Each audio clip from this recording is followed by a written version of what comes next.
Bonjour à tous. Les garçons. Bonjour à tous. On va débuter l'animation autour des panels. Donc tout au long de la journée, durant le forum de l'emploi qui est organisé aujourd'hui par la ville, on va vous présenter différentes thématiques autour de l'emploi. Et on va faire appel à différents professionnels et experts qui agissent au quotidien au sein de la ville de Vitry-sur-Seine et qui ont le plaisir de nous faire l'honneur d'être présents. Ce matin, sur le premier panel, j'ai le plaisir d'accueillir 3 femmes d'exception. Donc 3 femmes qui travaillent au quotidien au sein de la ville de Vitry-sur-Seine. Pour commencer, on a Férouz Fadel, qui est la responsable du service réussite et citoyenneté au sein de la Maison de la Jeunesse. Merci Férouz. Oui. Nous avons également Madame Vanessa Epeepe, qui est responsable du secteur recrutement et formation et mobilité au sein de la ville de Vitry-sur-Seine, qui a accompagné également de Madame Marie-Christine Augustine, responsable du secteur recrutement. Merci à vous d'être présente. Je vous laisse vous munir des micros qui sont près de vous. Le premier panel va traiter de la thématique suivante, à savoir travailler pour sa ville. Est-ce que c'est un levier d'émancipation et quel impact social ça peut représenter pour les personnes qui sont qui vivent cette réalité. Avant de débuter sur la thématique, je vais vous laisser chacune d'entre vous présenter vos fonctions, ce que vous faites et votre parcours et comment vous agissez au quotidien au sein de la ville de Vitry-sur-Seine. Vanessa Epeepe, je suis la responsable du service formation, recrutement et mobilité au sein de la ville depuis bientôt 2 ans. En termes de parcours scolaire, j'ai un master 2 en gestion des ressources humaines et à la suite de ce master, j'ai intégré la fonction publique. Je n'ai pas toujours été en mairie, j'ai fait d'autres collectivités avant, mais toujours en ressources humaines. D'accord, très bien. Donc, bonjour à tous, Marie-Christine Augustine, responsable du secteur recrutement. Donc, j'ai intégré le secteur recrutement il y a bientôt 2 ans, mais j'étais chargée de recrutement au début. Alors, je travaille dans la collectivité depuis 2001. Donc, j'ai eu un parcours enrichissant dans la collectivité. J'ai intégré la collectivité d'abord en tant que secrétaire médicale, du coup, parce que j'ai passé mon concours d'adjoint administratif pour intégrer la collectivité. J'ai ensuite intégré la RH parce que c'est quelque chose qui m'intéresse énormément. Donc j'ai travaillé à la formation pendant plus d'une dizaine d'années en tant que gestionnaire formation et ensuite j'ai évolué en passant des examens professionnels chargés de formation et ensuite j'ai basculé sur analyse et prospective, donc tout ce qui est statistique au niveau de la DRH, le budget, voilà, et j'ai ensuite intégré le secteur recrutement. Voilà. Un parcours très riche. On passe à Férouz. Bonjour, donc moi je suis Fadel Férouz, je travaille au sein de la Maison de la Jeunesse pour la ville de Vitry. Donc on accompagne les jeunes entre 15 et 25 ans pour tout ce qui est l'insertion socio-professionnelle, la scolarité, les loisirs, les vacances, la culture et le sport.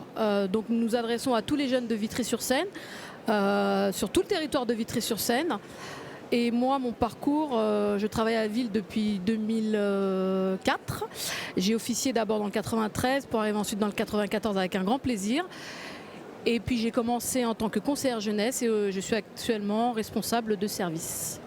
Merci à toutes les 3 pour ces belles présentations et vos parcours qui sont vraiment exemplaires. Pour en revenir à la thématique, comme je vous demandais, premièrement, c'est qu'est-ce qui vous a motivé justement à poser vos candidatures pour pouvoir intégrer la ville, en travailler tout simplement dans une collectivité et non pas dans le secteur privé? Du coup, je vais répondre. Alors moi, très tôt, après mon cursus scolaire, j'ai voulu intégrer la fonction publique parce que j'avais vraiment cette envie de service public. Donc très tôt, je me suis renseignée comment intégrer la fonction publique et c'est par ce biais-là que j'ai passé mon concours d'adjoint administratif à l'époque. Voilà. Très bien. Madame Epeepe? Oui. Alors moi, il est vrai que dans ma famille, il y a pas mal de personnes qui étaient fonctionnaires et qui ont toujours été fiers de ce statut, de travailler pour la fonction publique, de travailler pour le bien collectif, de travailler au service des usagers de la collectivité de la ville. Donc j'ai été un peu, on va dire, bercée par ça. Et dans mon cursus scolaire, enfin je ne l'ai pas dit, j'ai également un master 2 en affaires publiques. Donc voilà, tout ça m'a mené à me dire effectivement, malgré tout ce qu'on peut entendre, tout ce qu'on peut dire sur la fonction publique, c'est vraiment ce que je veux faire parce que je veux être au service des usagers, je veux donner du sens à ce que je fais et je veux même avoir de la visibilité sur ce que je fais concrètement. D'accord, très bien. Voilà. Et Férouz? Alors moi de mon côté, en fait, j'étais pas du tout destinée à la fonction publique territoriale. J'œuvrais plutôt dans le social. Et en fin de compte, dans ma famille, personne n'a fait de longues études. Je suis la seule. Et j'ai su saisir l'opportunité de pouvoir passer un concours. Et donc c'était ma porte d'entrée dans la fonction publique pour être effectivement au service des usagers et plus particulièrement au service d'un public jeune. Entre 15 et 25 ans, qui est un public en pleine construction et qui a, à mon sens, besoin d'un accompagnement un petit peu plus poussé. Et je trouvais que le service public correspondait bien à ce que j'avais envie de mettre en place, et plus particulièrement la ville de Vitry-sur-Seine. Moi, j'aime ce que tu es en train de nous partager et j'aimerais rebondir justement pour que tu nous expliques en quoi justement ton rôle et ta mission a un réel impact sur le territoire et en premier lieu dans la localité de Vitry-sur-Seine. Alors, un impact, je ne sais pas, mais je l'espère en tout cas. Auprès des jeunes. On accompagne beaucoup de jeunes issus des quartiers entre guillemets défavorisés, des jeunes qui sont dans des précarités, mais aussi des jeunes qui ont des parcours scolaires exemplaires. Donc il y a tout type de public. À partir de là, on ne fait pas de distinction, si ce n'est une attention un petit peu plus particulière au public fragilisé, et en leur démontrant qu'avec un petit peu de volonté, ils ont des capacités, des compétences. Notre rôle aussi est de leur faire émerger ces compétences, de leur offrir des opportunités et de leur dire que tout est possible. Vitry-sur-Seine est très riche en jeunes, en moins jeunes, en associations. Il y a beaucoup de choses, il y a beaucoup d'imagination, il y a beaucoup de volonté, il y a beaucoup de projets qui se montent et parfois il y a besoin d'un petit accompagnement, et nous, la Maison de la Jeunesse, on est là pour donner ce petit coup de pouce. Oui, c'est parfait. Oui, allez-y. Pour compléter également ce que Férouz dit par rapport à l'impact pour le public vitrio sur le territoire, au sein de la ville, on a de nombreux métiers. On a à peu près facilement 200 métiers différents. Et la ville de Vitry est l'un des employeurs majeurs sur le territoire. Donc nous, on recrute pas mal de vitriaux. Beaucoup de vitriaux, des jeunes également. On recrute des jeunes en stage, en apprentissage sur nos différents métiers. Et c'est là en fait notre impact parce que on permet aux vitriaux de contribuer au bien-être de leur ville en fait. Oui, vous ouvrez la voie en quelque sorte. Oui. Et justement, parmi les différents profils que vous rencontrez au quotidien, comment justement vous faites en sorte de pouvoir toucher l'ensemble de ces profils à travers vos actions? Je sais que des fois des actions sont menées au sein de la ville pour aller au plus près de cette jeunesse ou des populations vitriotes. Comment vous faites en sorte de diffuser les informations sur l'emploi? On participe à des forums, comme aujourd'hui, du coup. On a pas mal de forums, donc, comme le forum emploi, mais il y a aussi des forums, par exemple, dans des collèges. Ça arrive aussi qu'on intervienne dans ce type de forum, et du coup, on est en contact direct avec les jeunes. Voilà. On travaille aussi beaucoup avec France Travail, où on fait des permanences auprès de France Travail. Donc, toutes ces actions permettent effectivement d'aller au contact de ces jeunes. Et on a également modernisé nos outils de communication en externe. Par exemple, le site employeur de la ville a été revu, modifié, on l'a rendu plus ergonomique, on l'a mis au goût du jour. Du coup, on espère qu'il est plus visible et que les jeunes ou n'importe quel candidat a facilité à s'y rendre et avoir une visibilité sur les offres de la ville. Et pour la Maison de la Jeunesse? Je vais rebondir justement, merci Angelina. Alors, en ce qui concerne la Maison de la Jeunesse, effectivement, là, c'est un public jeune. Nos actions, on a un lieu central qui est la Maison de la Jeunesse. Je vous invite d'ailleurs à voter puisque elle va changer de nom grâce à vous. Donc, il y a un petit QR code. N'hésitez pas sur le site de la ville, sur l'Insta de la Jeunesse. Checkez le QR code, donnez vos propositions, ce sera avec plaisir. Après, nous mettons également énormément d'actions en place hors les murs. C'est-à-dire que nous ne sommes pas figés au sein de la Maison de la Jeunesse. Nous allons à la rencontre de nos jeunes dans les quartiers, lors des fêtes de quartier. Nous allons dans les centres sociaux, avec plaisir rencontrer les jeunes. Nous actionnons en fait tout ce qui est dans notre... tout ce qui nous est possible pour aller vers. Parce que des fois, il y a des personnes qui ne viennent pas, il y a des personnes qui sont isolées, il y a des personnes qui ne savent pas, malgré une communication extrêmement importante. Et puis, on essaye d'actionner tout ce qui est réseaux sociaux, parce que les jeunes, aujourd'hui, ça marche beaucoup avec ça, et même nous, les moins jeunes, on va le dire. Voilà, donc tous ces moyens de communication, on doit les utiliser, on doit être visible, on doit être lisible. Et puis, les actions au cœur des quartiers sont extrêmement importantes, parce que c'est aussi démontrer à ces populations que l'équipe municipale, puisque nous sommes la municipalité, nous sommes à leur écoute. Et si on ne va pas les voir, on ne les sollicite pas et on ne prend pas surtout le temps de les écouter, on ne pourra pas être au plus près de leurs demandes et y répondre correctement. C'est vraiment lourd de sens tout ce que vous nous partagez. Je rebondis un peu sur la question de la jeunesse, mais ça concerne vraiment pour le coup tout le monde. Quelles sont les compétences qu'il faut avoir ou les savoir-faire, vers quel parcours d'études on peut s'orienter pour pouvoir intégrer la fonction d'études, de la fonction publique, excusez-moi. L'idée, c'est de savoir pour les personnes qui nous écoutent, comment faire pour pouvoir venir et travailler plus tard pour la municipalité. Je commence, je compléterai. Alors, comme je disais, on a, en tout cas au sein de la ville de Vitry, mais c'est collectif dans toute la fonction publique, pléthore de métiers. Il y en a à peu près 250, je vous disais. Ça va de la petite enfance à la santé, en passant par les sports, la culture, l'administratif. Vraiment, il y a de quoi faire au sein de la ville. Nous, on encourage nos jeunes à passer des diplômes, suivre leur formation, aller jusqu'au terme possible de la formation. Ensuite, simplement candidater à nos offres. Alors, dans la fonction publique, on recrute principalement des fonctionnaires. Alors, le fonctionnaire, il y a différentes voies d'accès à ce statut. Sur l'échelon le plus, on va dire, le premier échelon, voilà, on peut être directement recruté en tant que stagiaire.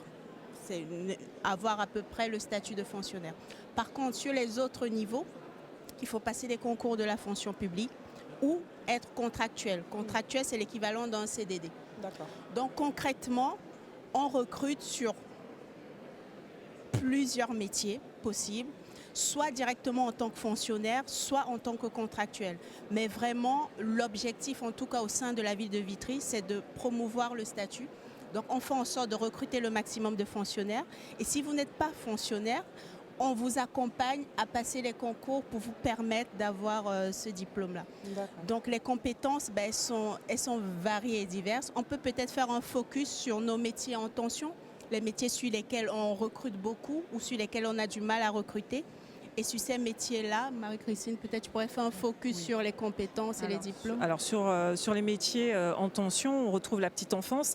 Et ça, c'est une pénurie un peu nationale. Hein, tout ce qui est auxiliaire de puériculture, éducateur de jeunes enfants. Vraiment, ATSEM, c'est vraiment des métiers qu'on a du mal à pourvoir aujourd'hui parce qu'il y a une concurrence qui est énorme entre collectivités, mais aussi avec le privé. Donc on en cherche énormément. On a aussi tout ce qui est métiers de l'informatique, c'est la même chose.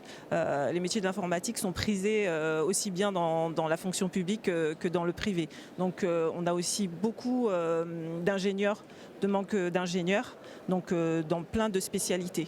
Voilà, c'est pour l'essentiel, c'est nos métiers. La petite enfance, l'informatique, ok. Et au niveau du service jeunesse? Alors, au niveau de la Maison de la Jeunesse, les personnes qui travaillent à la Maison de la Jeunesse, on les appelle des conseillers jeunesse, des chargés de projet. On n'a pas de recrutement direct. En revanche, moi j'invite toutes les personnes en recherche d'emploi à se connecter sur le site de la ville et à consulter régulièrement les annonces qui sont en ligne, qui sont réactualisées dès que possible. Il y a tous les 15 jours, merci Valérie. Vanessa, pardon, merci. Et il y a différentes catégories. Alors c'est vrai qu'on parle de maison de la jeunesse, on va plus parler d'animation. Donc nous, ce qu'on fait, c'est que pendant l'été, on recherche des animateurs pour nos séjours, nos mini-séjours, nos sorties à la journée. Donc effectivement, il y a des annonces qui sont mises en ligne. Évidemment, la priorité est donnée à nos jeunes vitriots et vitriotes, bien évidemment. On va faire travailler le local avant d'aller chercher ailleurs, parce que sur la ville, il y a des forces vives. Donc elles ont le mérite d'exister et à nous de les faire vivre, en tout cas. Et j'aimerais faire un petit focus sur justement les formations internes qui sont proposées, qui permettent justement de pouvoir participer à l'évolution professionnelle des personnes que vous recrutez.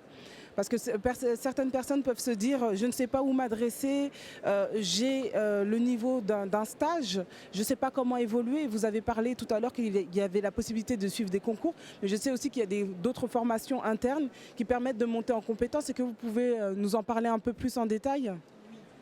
Effectivement, la formation à Vitry est un élément essentiel. On a un secteur formation dédié exclusivement à cela. Donc du coup, on a un plan, ce qu'on appelait avant plan de formation, le plan de développement des compétences, dans lequel on recense les besoins en formation de la collectivité au regard des priorités des services, des enjeux du moment ou futur. Parce qu'on l'a bien compris, on est dans une ère où on évolue rapidement. Il faut également que nos agents puissent évoluer en même temps que la ville, etc. Donc effectivement, on a un catalogue de formation avec à peu près 100 actions de formation actuellement à notre catalogue. Donc vraiment, on couvre au maximum le champ de compétences des agents. On les accompagne au maximum dans leur projet d'évolution. On a un conseiller en évolution professionnels qui accompagnent des personnes qui réfléchissent à bon, ça y est, j'ai fait le tour de mon métier, j'aimerais évoluer vers tel ou tel autre métier. On l'accompagne à cela. Je vous parlais des stages, de l'apprentissage. Donc vraiment, on est très impliqués en termes de développement des compétences. Très bien. Et j'aimerais rebondir parce que je sais que le service jeunesse propose des formations également. Ça peut être intéressant pour ceux qui nous écoutent. En fait, je voulais rebondir sur ce que tu disais, Vanessa. Et préciser une chose extrêmement importante, c'est que tous les métiers de la fonction publique sont accessibles aux personnes qui recherchent un emploi en fonction, il y a des degrés, il y a en fonction du niveau d'études, et qu'il ne faut pas se mettre de barrières et se dire non, c'est pas pour moi la fonction publique, ça ne me concerne pas, je ne pourrais pas, je ne sais pas. Il y a des organismes, nous, la Maison de la Jeunesse, la DRH et d'autres organismes, France Travail, Mission Locale, etc., qui sont en capacité de vous accompagner et de vous renseigner. À la Maison de la Jeunesse, quand il y a un jeune qui vient et qui ne sait pas quoi faire, on discute, on regarde un petit peu son niveau, son bagage, et puis on lui dit qu'il peut, pourquoi il ne pourrait pas. Après, il faut juste savoir comment, par où commencer. Ça, c'est une chose. Nous, on offre, on permet à un jeune qui souhaite passer le BAFA d'avoir une aide financière. D'accord ? Le BAFA, c'est le diplôme pour travailler dans l'animation, sachant que c'est une porte d'entrée, parce qu'il y a toujours des possibilités d'évolution de carrière dans tous les métiers que la municipalité proposera. Donc il faut le savoir, on peut commencer par le BAFA, c'est un petit jeune qui veut travailler pendant l'été, ensuite il passe de diplôme, il devient directeur, et puis peut-être qu'il peut changer de voie, il passe un concours, etc. Il fait une formation, voilà. Donc le champ des possibles est large. Et c'est nous, institutions, de leur expliquer tout ça. J'aimerais terminer par, vous proposer de terminer par un mot, un conseil que vous voudriez donner à quelqu'un qui compte envisager de se lancer justement dans la fonction publique. Quel serait-il ? Moi, je dirais oser. Okay. Osez vous présenter à la mairie, osez venir déposer votre CV, osez venir nous rencontrer soit à l'hôtel de ville, soit dans les différentes structures au sein de la ville. Posez votre question. On se fera un plaisir de vous répondre et de vous accompagner. Et pour vous ? Je vais reprendre le mot de Vanessa. Oser. Okay. C'est vraiment, c'est le mot qui me semble le plus juste. Pousser les portes. Voilà, pousser les portes. Moi, je dirais simplement, si tu as envie de mettre tes compétences parce que tu en as, au service des autres, dans le service public, n'hésite pas à nous solliciter. N'hésite pas à faire entendre ta voix. On va venir dans ton quartier très bientôt, donc profites-en. Voilà. Et il faut poser les questions. Il ne faut pas hésiter à nous demander. Il n'y a pas de questions bêtes. Il faut vraiment nous solliciter. Et dès qu'on peut, on vous répond. On n'a pas la science infuse, mais en tout cas, on ne vous laissera jamais sans réponse. On va passer justement à la période des questions-réponses. Donc, je vais laisser justement Valérie.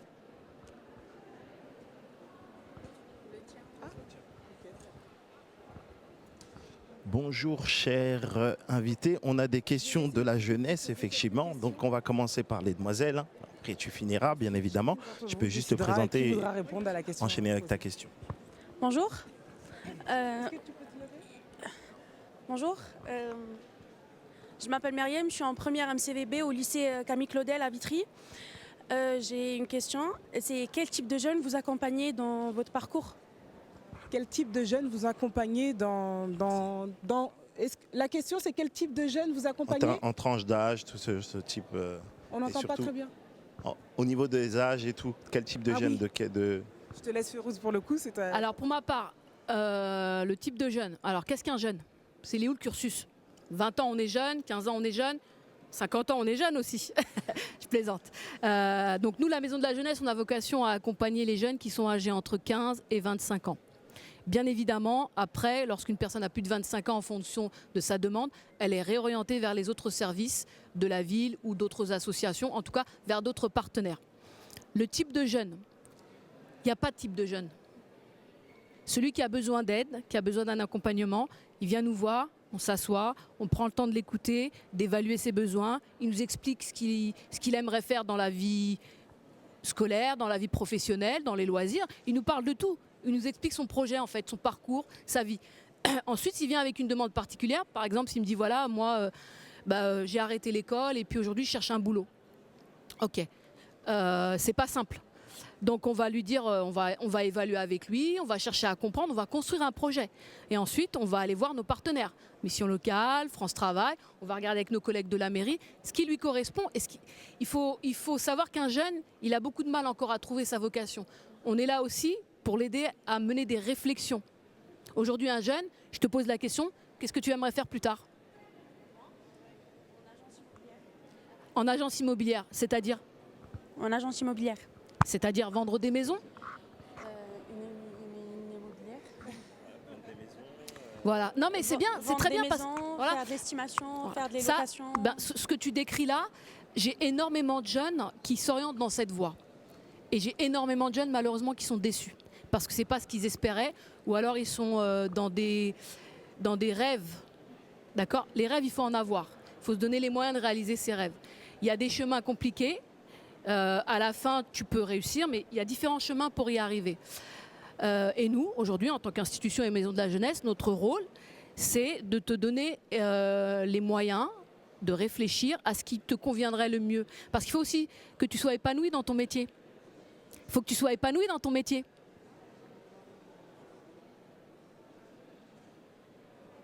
Évidemment, tu vois, oui. C'est très important. Nous, on a choisi la fonction publique parce qu'on a la vocation d'aider les autres et d'aller vers les autres. C'est notre vocation, c'est une vocation. Tu vois, donc le service public nous a offert cette possibilité-là. Moi, j'ai choisi Vitry, j'ai pas choisi Vitry par hasard. D'accord ? Vitry, c'est ma ville de cœur. Je veux dire, au bout d'un moment, quand on parcourt ce territoire, il y a tellement de richesses en termes de jeunes. Ils ont tellement d'idées, tellement de projets. Et la municipalité impulse ça. Et c'est extrêmement important. Toi, tu viens du lycée Camille Claudel. D'accord ? On travaille beaucoup avec l'éducation nationale. Oui, bien sûr. Et le lycée Camille Claudel, on travaille beaucoup avec vous. Et c'est un plaisir, en tout cas, de travailler avec vous. Merci pour ta question. Bon courage à vous. Merci. Est-ce que vous avez une dernière question ? Oui, il y a une dernière question pour les deux dames qui sont là. Tiens, je te laisse la parole, tu te lèves et tu te présentes. Bonjour. Tout d'abord, merci pour votre discours et vos réponses. J'aurais une petite question. Je me présente, je suis étudiant au lycée Camille Claudel. Je suis en vente, donc tout ce qui est métier de la relation client. Et j'aurais une petite question. Comment on pourrait se préparer au mieux à un entretien ? Comment ? On pourrait se préparer au mieux à un entretien. Comment se préparer au mieux à un entretien ? Je pense que pour se préparer au mieux à un entretien, c'est déjà de lire l'offre, de comprendre ce qu'on attend, voilà, les compétences, les qualités. Voilà, pour moi c'est ça, se préparer au mieux. Après, essayer de se mettre en situation aussi, voilà, en situation d'entretien. Merci beaucoup. Je vais répondre, excuse-moi, je vais répondre au jeune homme. Parce que là, tu as posé une question, comment se préparer? Tu parles de la préparation orale, parce que la préparation à un entretien, elle est globale. D'accord? Aujourd'hui, je vois que tu es en survêt de basket. On commence par là. D'accord? Tu as compris ce que je veux dire? Après, il y a des institutions, on peut t'accompagner. Hein. Si tu as lu, il y a un profil de poste. On va dire, voilà, on attend. Déjà, qu'est-ce qu'il faut? Il faut bac plus machin, pas de bac plus machin, machin. On va lister toutes tes missions. Est-ce que tu as compris? Tu n'as pas compris? Est-ce que tu te sens capable? Tu as déjà fait? Tu n'as pas déjà fait? Et c'est pas parce qu'il y a une mission que tu n'as jamais faite que tu dois te dire « Oh, ça, c'est pas pour moi, j'y arriverai pas. » D'accord? Mais bien ça dans ta tête. Après, nous, Maison de la Jeunesse, tu viens nous voir, on fait une simulation d'entretien direct, sans problème. OK? Ça marche. Merci à vous tous pour les questions. Merci à vous toutes pour la richesse des échanges et les partages que vous nous avez faits. Et je vous souhaite le meilleur à venir. En tout cas, pour les vitriaux, je pense qu'ils sont rodés. Maintenant, on sait les actions de la Maison de la Jeunesse. On sait également l'accompagnement et les actions de la DRH. Et je vous remercie pour tous ces partages.